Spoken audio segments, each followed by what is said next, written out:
You take the ingredients for the economic cocktail that's available right now. South Africa doesn't transform into a fast growth economy anytime soon, but it can easily transform into a better growth economy. And by better growth, my reference is to a 2 or 3 growth rate versus the current approximately 0.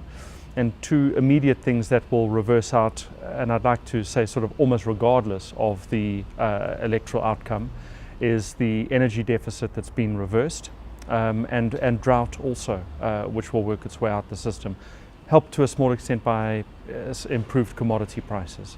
To me, the key ingredient is in what happens rather than what's promised.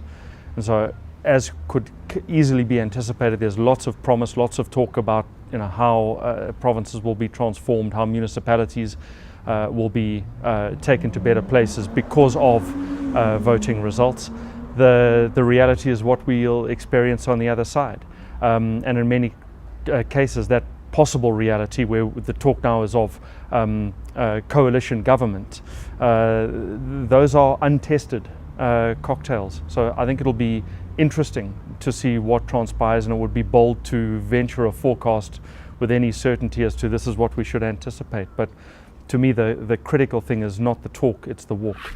There's some incredibly concerning macroeconomic numbers, whether you take youth unemployment, income inequality. It's easy to present stressed and troubling numbers for the South African economy. I think the challenge here is how we convert this and how we get this to be inclusive and vibrant and functional, and to the fullest possible extent that requires government to come out with clear guidance.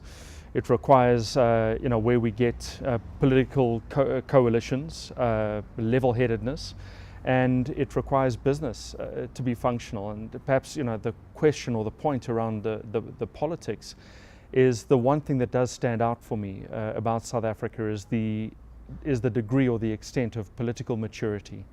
And I think that there's much to be said for the successful transformation of that component of the socio-political landscape in South Africa.